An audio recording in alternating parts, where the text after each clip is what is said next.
Welcome to Prospecting Pros. I'm your host, 𝐬𝐮𝐬𝐫𝐞, and in each episode, we're going to be interviewing sales and revenue leaders to learn more about their path to success and what they're seeing in the market today. My goal is to plant seeds and give you new ideas on how to think differently about sales development. Hopefully, our conversations will help you break through the noise and improve your results. So, let's get into this week's episode. Welcome to Prospecting Pros. We have Terry Wilson here with 𝐶hatmetrix all the way down in Australia. Welcome to the show. Thanks, John. Good to see you again. Patrick, you as well? Yeah. Terry, you and I go way back, so it's always good to catch up a little bit. Yes, it is. Well, Terry, let's I want to put the spotlight on you for a lot of this show. And why don't you just first start off by telling the audience how you got to where you are today with 𝐶hatmetrix. I know it's been around for a while, but if there's any background story or any past experiences to getting 𝐶hatmetrix up and running. Long story short about my career, I've always sort of been involved in either sales and marketing roles and predominantly senior management roles. So always been looking at the balance sheet and profit and loss. And what drives the profit and loss, the bottom line, it's either money in or money out. So it's sales or overheads, and often the easiest levers to pull overheads. But the most profitable and long-term beneficial levers to pull for your business is sales. So I've always been focused on that sales and revenue and growing businesses. We moved to Melbourne for a promotion with the organisation I was with, and my wife set up a small skin and laser clinic. The guy that built the website had this box pop up, or I just noticed one day a box popped up on the website. And I jumped on there. We're talking back in 2012. I actually literally thought the site had been hacked, and jumped on and said, who are you? And it's, oh no, I'm just your customer support person here to help you book more appointments, etc., etc. I said, oh, okay. And the website guy, I rang him, said, what's going on? He said, we're just trying out this new tool. We'll see how it goes. And well, on my wife's business, her appointments through the website literally went from 2 or 3 a week to 3 to 4 a day. It was literally, business changing for her at that early stage. She was about 6 months into the business at that stage. And about 6 months after that, he switched it off, and it went back to 2 to 3 appointments a week as far as the ratio is concerned. And so I rang him on the second day and said, hey, this thing's gone. What's going on? He goes, oh no, I just need to make a few changes and I'll be back up again. Well, 4 days later, he turns it back on again, and it went back to 2 or 3, or it's actually by then it was sort of 5 or 6 a day. That was a big aha moment for me.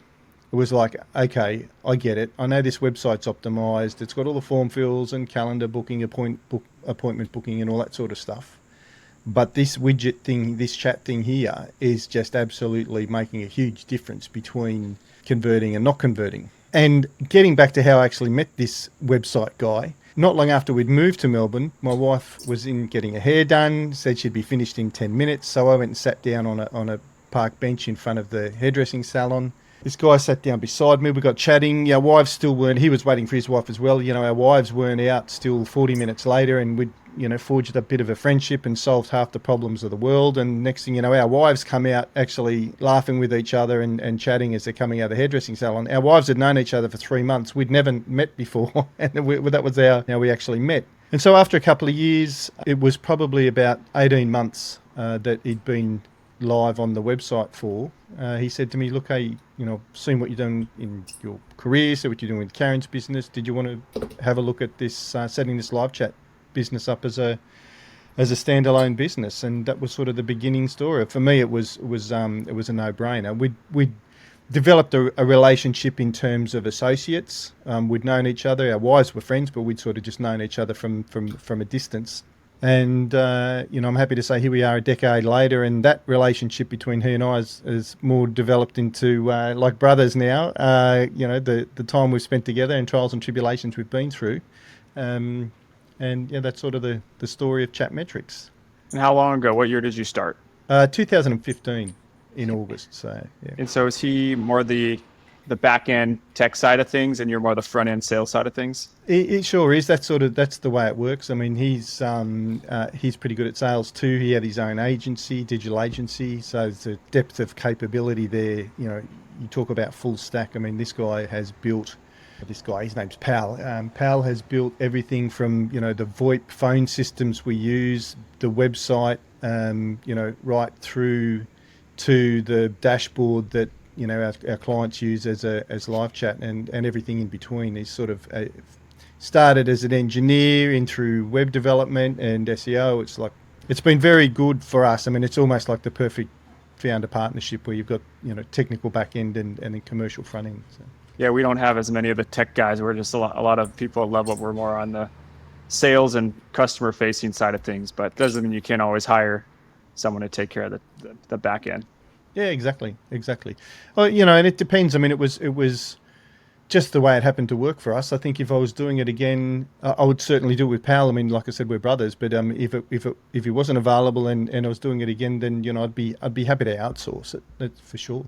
You don't necessarily have to have somebody in the business do it. I think it's easier when it is internal. You've got a few more resources and both absolutely knowing exactly what the outcomes are that you're looking for each time. So now take me through. You start the company together as a standalone product. What are some of the changes between then and now? Whether let's separate these into two separate topics. One is how your product and your service has changed over time. And then after we talk about that, let's talk about market conditions and how things have changed with the market over time. Sure. Look, as far as the product is concerned, the very first offering was little more than a messaging service. We were there really to help people answer a few questions and then just get their contact details and pass that through as a lead for the client. And even with my wife's business, that was the approach that was taken initially, was that those inquiries were put through and then the business would book the appointments and go from there. If you fast forward that 10 years, we have actually become online salespeople now. We've virtually full-blown inbound SDRs. And back then in the day, it was the first couple of years we were sort of all things to everybody to find our niche. It wasn't out of FOMO. It was actually trying to throw a very wide cast net to see where the early adoption was and where the early uptake was. But if you come forward to today, particularly in the tech world, those inbound leads are managed. They come in through a form fill. You've got an SDR that reaches back out, attempts to qualify, book into a meeting to qualify or qualify over the phone, etc., and then book a meeting with an AE. We're virtually replacing that SDR, that inbound SDR. So the conversation that takes place on the website now is so much more detailed than it's ever been. We're answering questions about the capability of the product, the features, timeframes in terms of onboarding, effort required from their end. And then we're going through in that same conversation, going through a whole qualification process. And look, when I say that same conversation, we might chat with the same person over the course of a month or two, and they're not ready to move forward yet. But being there ready so that when they are ready to move forward, we can then ask those qualification questions, get them booked in, and we use the calendar links now to book directly with our clients. It's funny, we've got one client that gives us a spreadsheet with 150 different calendar links for their reps and the routing guidelines across the top of the page, and it's like geography, scale, vertical, etc., that we've got to use to work out where we're going to book. And I keep talking to them about Calendly or Chili Piper, and they're just absolutely resistant to bringing another piece of tech into the stack. So look, I mean, we're effectively operating as the same way as a Calendly or Chili Piper would by doing the routing, but it's just done manually by us. So that's the level of detail that we're getting to now. Most of our clients will use some type of routing system.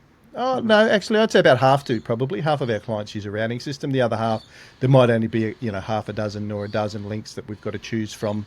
And the routing's usually pretty easy. It's either a time zone or a geography or a vertical or scale. That's usually how it gets wrapped out. And that's the biggest difference, is from message bank to now full on sales team online. I was going to ask are there ever people that want to chat with the person actually they're chatting with and actually have a phone call? Or if that's the case, do you just set them up with somebody with your client?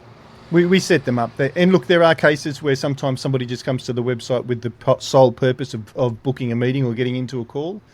As you know, many of the tech businesses don't even have phone numbers these days, and they certainly don't publish them on their website. So sometimes it's quite difficult to get in touch with, and that's where the chat's very useful because we can manage their expectation. If somebody wants to move quickly, rather than filling in a form and not knowing when somebody's going to come back, then at least we're able to book them into a meeting and they're scheduled to a certain time. You know, sometimes one of the biggest benefits we see in terms of conversions is someone will have just one question. There'll be one thing that they want to know. It's stopping them. They won't book a demo online.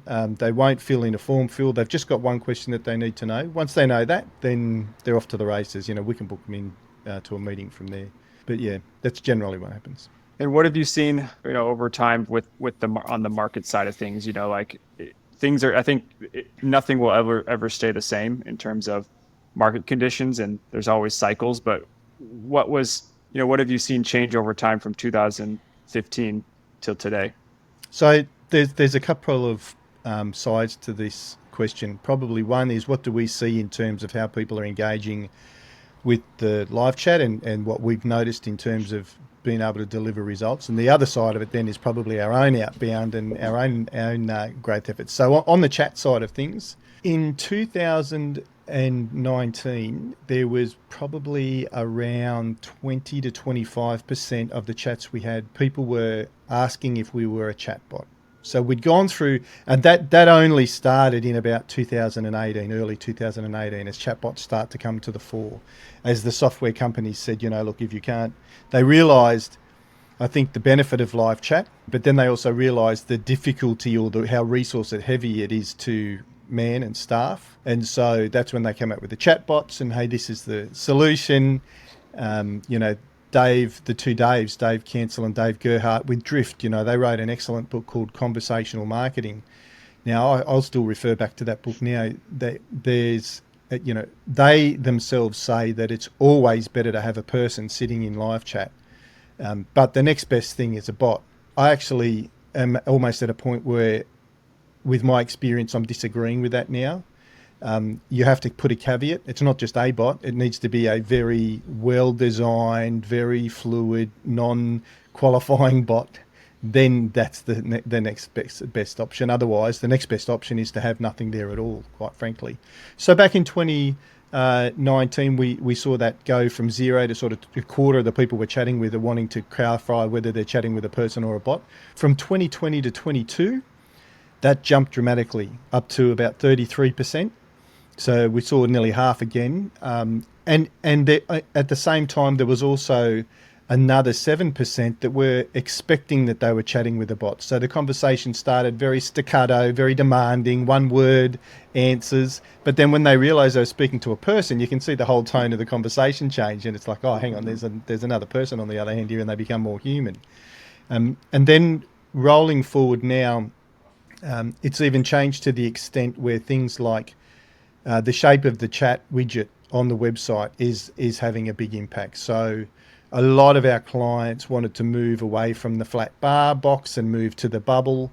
Well, you know, the bubble, I think, is pretty indicative of, in often cases, that it's a chatbot in there rather than a real person. And you know, the smaller landscape, and it's more aesthetic, pleasing on the eye for the website owner. I get that, but we're finding that engagement drops dramatically when you change the widget from a flat bar to a bubble. You know, it's one of those little, you talk about conversion rate optimization, and those you know, specialists will talk about a 9-degree radius on a corner versus a 15-degree radius on a corner. Well, this is sort of a little bit like that, you know, a chat bubble versus a bar. In some of our clients, you know, we saw over a third less engagement when we changed it to a bubble at their request. And when we pointed that out, we put it back again, and, you know, they lived with what they didn't like the look of it so much from an aesthetic perspective. But I think it just indicates that, you know, that's live chat. There's a person in there, whereas the bubble tends to indicate more that it's a chat bot, and you might not get a person, or it might be AI. So is there anything that says at the bottom that you're about to, or you are going to be talking with a human? Is there anything? So we went through about 3 years ago now and put messaging similar to that, speak to a real person, and we found that increased engagement overnight by literally 5%. So it's like 5%. When you think about 5% more engagement, 5%, that increases your conversion rate by 5% as well. It's all relevant in the live chat. You get more conversations you have, the more leads you get, or more conversions you get. So. I know personally, I'm skeptical, even when I see like connecting you to a live agent. You know, if I'm like talking to Comcast or like whatever, you know, some company I have to deal with, like I'm often in disbelief. I'm like, yeah, I know you're saying that it's a person, but I doubt that it really is. Like, I think that that's just part of the mindset of, how people engage with websites.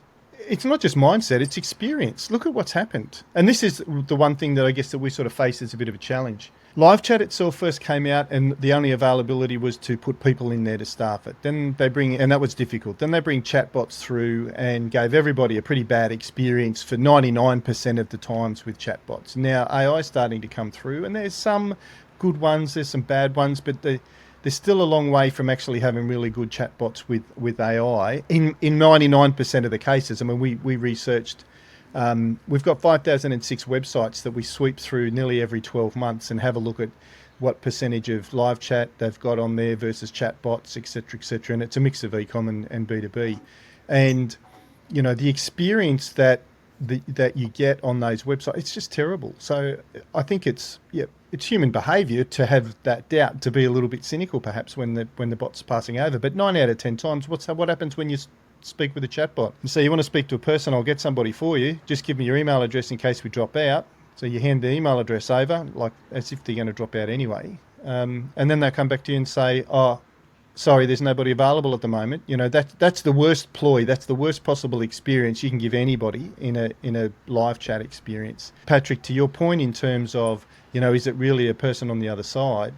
I think because it is so difficult to manage, and we haven't been in a position to help smaller businesses. We've sort of been up in that mid-market size. So it's been so difficult to manage actually having staffed live chat that people take the shortcut with a bot. And then 9 out of 10 times, even though it may be set up and the best intention is to have somebody there, when it flicks through to a salesperson, if they're in the middle of a quote or, they're on the phone or they're in a demo, less and less people available, then the bot's supposed to be set up that if it doesn't get answered in 2 minutes, then it's, hey, let me take a message for you type thing. So it's just the experience overall. When you don't have people sitting in the chat, it's look, there's a reason why the likes of SAP, Salesforce, Oracle, the big boys, there's a reason why they've got staffed live chat 24/7 because it converts like crazy and it gives an excellent customer experience. The reality is not everybody can deliver that and attempts to deliver it all the way through the rest of the industry really varies from good. No, I haven't seen any real excellent ones, from good through to bloody terrible. So here's a question for you, Terry. Without having talked to a company, but by looking at their website, what are some of the factors that determine, from your point of view, that is it like the lowest hanging fruit? Hey, this is going to be a good client for us versus not. Is there anything you can tell from the outside just by looking at a website? So look, we use tools like SEMrush or Ahrefs to have a look and see what their traffic looks like overall. And once we see that there's some volume of traffic there, I mean, look, personally, we won't outbound to anyone that's got less than 50,000 website visitors. Is that per month? Per month, that's correct. Per month, yeah. okay. But coming inbound and has been very different. We've had a lot of smaller businesses asking for help because I think, 1 or 2 leads to a smaller business means much more. Well, it means much more. It doesn't mean much more in terms of pipeline, but the smaller businesses, it's like the blood, sweat and tears of the founders in those early stages. A couple of leads makes a huge difference compared to, a large corporation, 50, 200 people that's ticking along and on a growth curve. Although what we found lately is with the change in availability and cost of cash and focus of, sustainable, profitable growth versus growth at any cost, we're seeing a lot more focus on the efficiency and effectiveness of SDRs on inbound. A lot of the conversations we're having is, well, what task can you actually do that the SDRs are doing at the moment? And look, the only thing we focus very, very much on live chat. We do manage inbound email for a couple of clients, but yeah, that's got to be particular scale, and I want to have a long-term relationship with the client before we start to go down that path with them. That our focus is live chat. So yeah, so website visitors is one of the first determining factors. This episode is sponsored by Level Up Leads, a B2B sales development and appointment setting agency. Companies always need pipeline, but they oftentimes don't want to hire SDRs internally. The whole process is risky and expensive. You've got hiring costs, onboarding, training, additional spend on your tech stack, a few months to ramp up. And with that being said, SDRs are a high turnover position, and the person you hire might not necessarily work out, so you need to start all over again. That's why companies outsource this. Level Up Leads allocates a team of people, their tech stack, so you can onboard and launch your campaigns in about a week. They set qualified meetings in your calendar so your team has more selling opportunities. Visit levelupleads.io today to learn more. All right, now back to the show. Website visitors, we have a look at that. Then the other thing is just to have a look at the website and see what type of experience is there. So, if it says book a demo, is it filling in a form and waiting for a request, or is it booking straight into a calendar link? Mm-hmm. I mean, that's a step ahead of filling a form in. The only other things that we look at, and from the outside, it's really hard to tell beyond that. I mean, if they don't have all of the good conversion things like booking a calendar, et cetera, then we know that there'll be a massive jump in conversions. When I say massive, the worst conversion increase that we've ever delivered has been 38%, and that was to a pretty highly specialised. It was for the white pages here in Australia, actually. So those guys were pretty switched on with what they were doing and understand conversion rates and expected small incremental improvements of 0.5%, 0.5%. 38% blew them away. And there was a host of reasons for that. But again, one of the things that comes out of LiveChat is that you can't see from the outside is the quality of the traffic. We've got some clients that have got 300,000 visitors a month, and yet you would expect that, in terms of even a 1% conversion rate, they should be getting 300-400 leads a month. The reality is they're down around 100 because 250,000 of those visitors are going to a particular blog page that's bringing in research and students and people looking for jobs as opposed to good quality prospects. Mm-hmm. And so in situations like that, you can never see that from the outside until you get in and you're actually staffing the chat. So that's the biggest factors: website traffic, how well it's optimized at the moment for conversions, and then the other factor that we can't see is the quality of the traffic.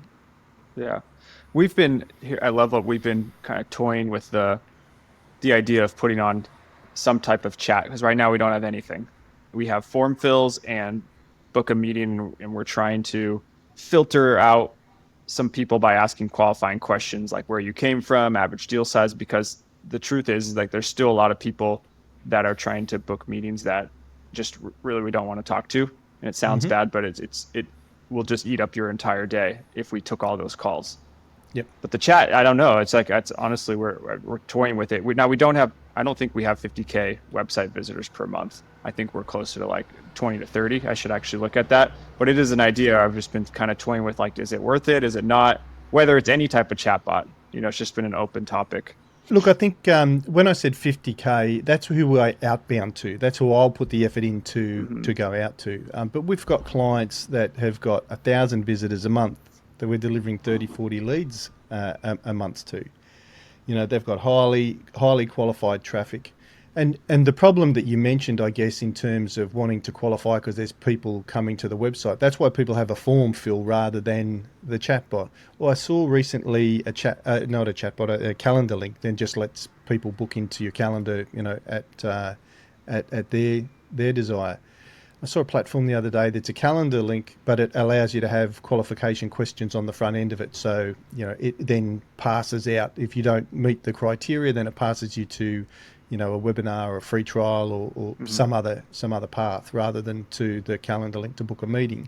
So that's one good way of doing it. But the problem is these days, I think that there's just like this, I don't know what you would call it, form fatigue. People are so sick of filling in forms and handing information over and answering questions that, even websites that have only got 2 or 3 questions before booking a meeting, if you go and have a look at the abandonment rates on those forms, I haven't seen them, but I would be shocked if they haven't jumped dramatically in the last 5 years. People, I think 5 years ago, would be much more willing to hand the information over. And because if you look at the other side of it, and we talked about what's changed. One of the other things that's changed is if you have a look at emailing. I grew this business originally on cold calling. Then in about 2020, early 2020, Pat, I think it was, that we started to muck around with email. And we got email tuned to a pretty good place, actually. It took a long time, took us over 12 months to get it. And we learned a lot along the way, made plenty of mistakes along the way. But we got email to a stage where, for us, it was working. And it is working. I guess the thing that I've seen is that now it's almost like there's these email Gatling guns out there, the technology that allows this mass. You only used to see the mass email marketing come from the e-commerce type businesses that were selling a very cheap product that just wanted to get out in front of a lot of people.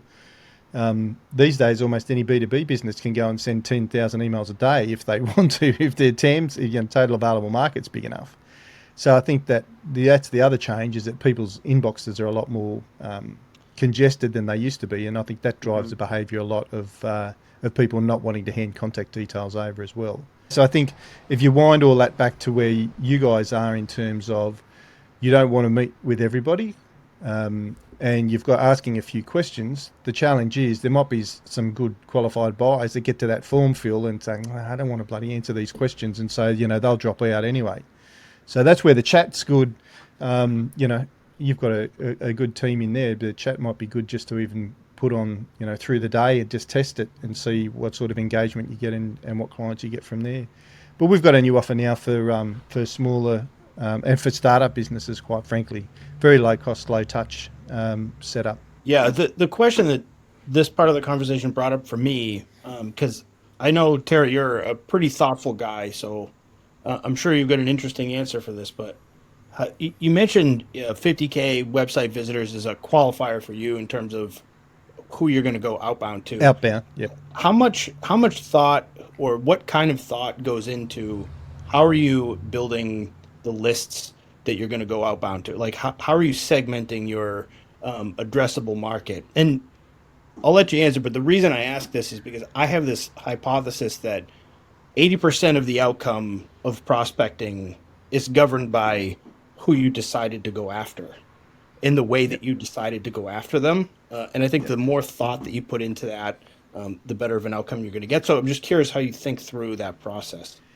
So for us, and that was the big learning curve, I guess, for us, where we ended up with is the ideal ICP for us is someone that's getting a level of website traffic, that they obviously have a marketing team, they obviously have a sales team, and on their website there's call to actions that are looking to convert website visitors into prospects and leads and pipelines. So we sort of do all of that assessment before they get on the list. Then the next step, I guess, is with regards to, can we be relevant enough with the messaging?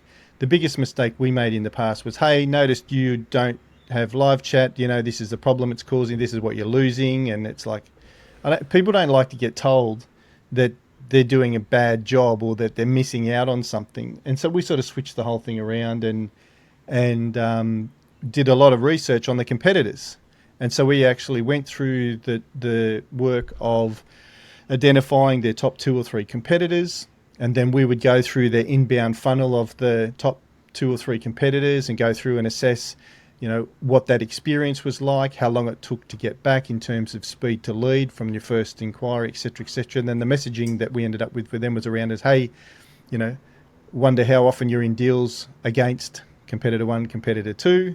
We've done some work on their inbound funnel. If we didn't even ask for permission in the first email, we just said, look, when we should have some results back tomorrow, I'll share that, in the next email when I've got it coming. So you're just breaking the ice to start with and tweak their interest a little bit to say, hey, I'll give you some information about your competitors. Just stay tuned. And sort of that was the approach that we took. And we found that every time we move away from that, it's much less successful. So it's really about that initial sharing some value about their competitors. Yeah, I remember you sharing that with me a few years ago. This is like pre-Clay, in the sort of AI revolution. Yep, I mean, yep. when were you doing that, and 2, how were you doing that at scale? So we were doing that in I would say probably by the time we'd got to that stage would be mid to late 21. Yeah. Mid to late About 21, 4 years ago. I think. Yeah. Yeah, that's right. So where we started to get to that point, we did it manually to start with. I literally had one of our team or a couple of our team sit down and go through every single website and do the inquiries, etc. But that was very time consuming, as you can imagine. And look, I didn't mind if we had to do the work. We had to do the work. You get the results, then it's worth doing the work. But Kyle, who's helps us out, was introduced us to a guy that could build a bot to go through and start crawling websites and put inquiries through and fill in forms and ask questions of chat and so forth. So we were able to get a lot of information, but it's still, like, it took days. You still had to wait for the responses to come back through, or give it 2 or 3 days to say, I haven't heard anything back from anybody. So but we're able to get through a lot more than, we sort of could get through at that stage. I think it was a couple of hundred a day, you get through, whereas with a person it's sort of 50, maybe 100 a day. So Terry, you mentioned you got started when you started Chat Metrics, you were doing cold calling, and you kind of went to email. Where are things at now in terms of your outreach? Is it a blend of both? And then if you could, a follow-up question to that is, what's something that cold calling offers that email doesn't? I'm kicking myself in the butt for this because we haven't really done any outbound probably the last 12 months. We've had a couple of side projects going on that I've been involved in, and the outbound has sort of slid away. And look, luckily, our clients are very, very sticky. I mean, we deliver a good quality service, high value, no locking contracts, so there's low risk. It's like we're focused on delivering the value every month. And so there's not that constant pressure on me to be outbounding, every single day to find the next client. But what it did mean, obviously, that our pipeline dried up. So I jumped back in again in November last year and started doing, really just to start the getting back into a presence on LinkedIn again. Started to build out some lists, start to gather some data together again, and we'll literally be starting this week our first outbound email campaign again. Email, it'll be interesting to see how it goes. So it's sort of been 12 months since we've sent emails back on that style again. I'm sort of thinking that, when at the time we had a total available market of about 2,000 clients. That was about where we'd identified and sat. So, there's only so many times you can email everybody in the buying group for that. So most of them had seen the messaging up to a point, but it's been, I don't know, maybe 2 years probably since most of them have seen that message. And in that time, there's been a lot of turnover in a lot of those businesses as well. So we'll kick that off this week and see how we expect it to go. But look, I mean, I cut my teeth on cold calling. That was my first experience when I moved from an accounting role. I was the state accountant for a steel business here in Australia, and just realised that if I wanted to move into management, I really needed to have the sales experience. So the sales manager that I'd been giving a hard time to every month for not hitting his budget, I ended up working for him, and the first thing he did was threw the Yellow Pages book at me and said, fill the truck up, it's heading up north on Thursday. And so cold calling is really where I started. I think the difference between cold calling and email for me, it's almost like this messaging into a fog.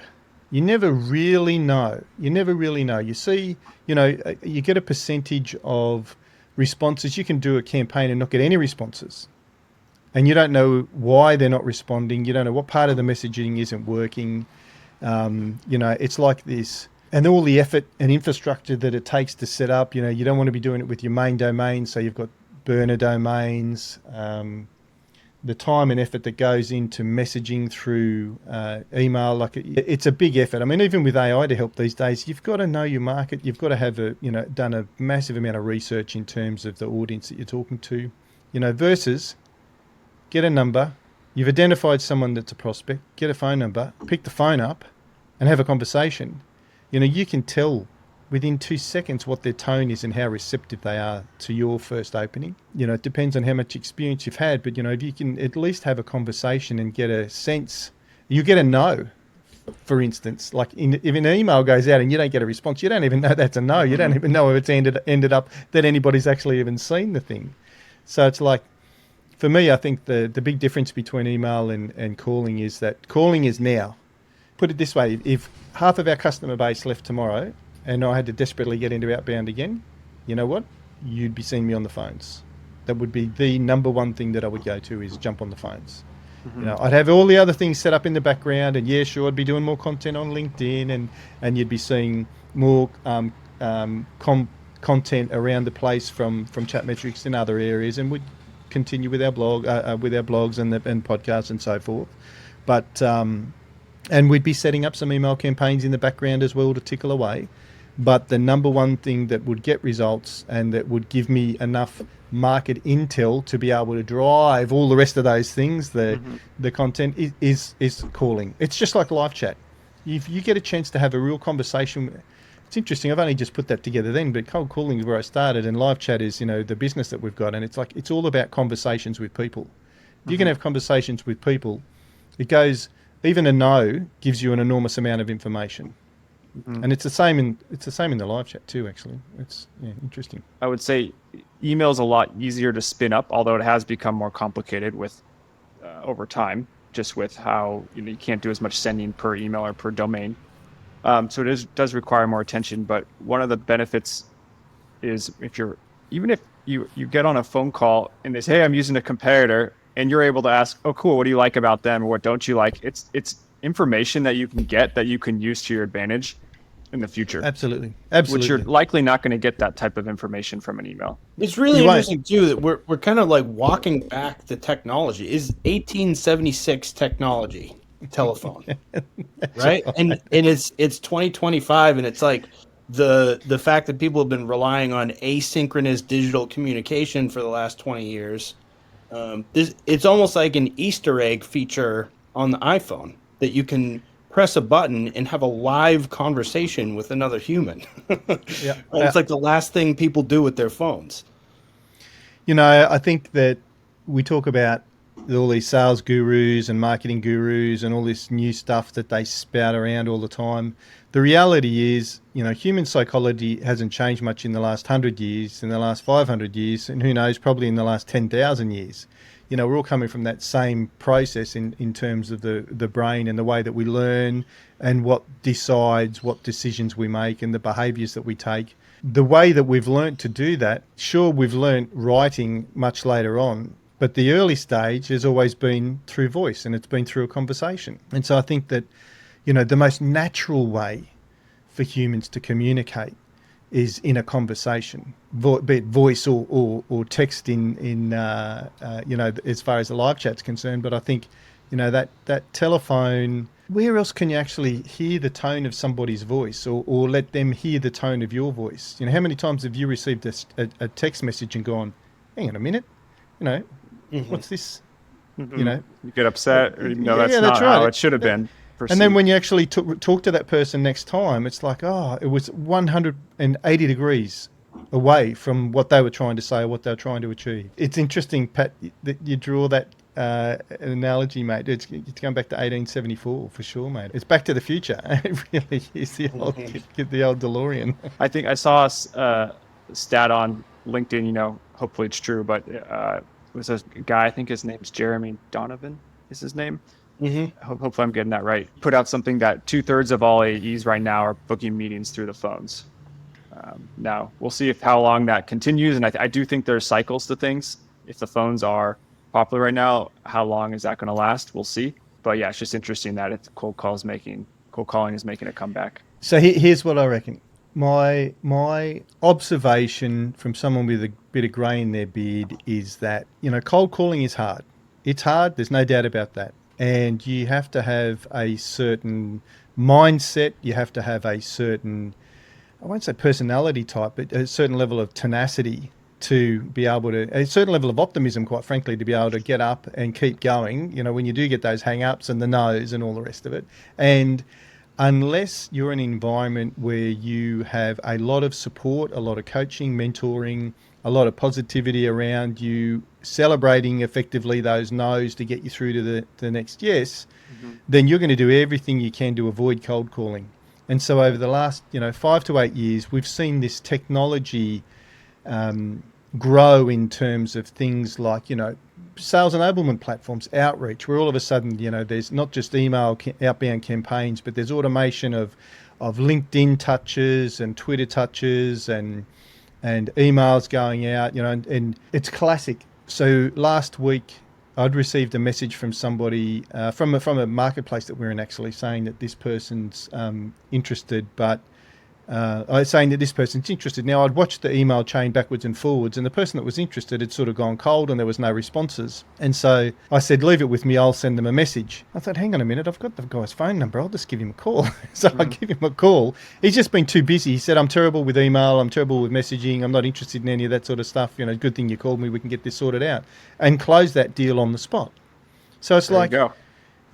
I just think it's too easy to say I'll send a message. It's too easy to say I'll send an email or these days, look at it. We've gone from, how do we used to send a message? You had to write a letter, put it in an envelope, lick the stamp, take it to the post office and send it on its way. That's how we used to send a message. How do we send a message these days? Through Messenger, through Instant Chat, through WhatsApp, through texting, through emails. Like, there's so many, it's so easy just to send a message. Human behavior is to avoid, difficult situations and take the easy path. That's the natural tendency. And the easiest path in communicating with prospects is anything other than the phone, quite frankly. Mm-hmm. So, when people say the phone's working, I don't think the phone has ever necessarily stopped working. Yeah. I think what's happened is there's been a big reluctance and a move away from actually using the phone. Yeah. I mean, cold calling's not fun, right? You're facing rejection most of the time. One thing Patrick and I noticed when we talk to clients of Level Up is they may be doing some cold calling, but it would be like, yeah, we're doing like 30 calls a day. And it's just not. You really need someone dedicated to it and actually doing more volume if you really want results from the phones, because someone's just going to, at that point, they're just going to try to get through the dials pretty quick and move back to other tasks.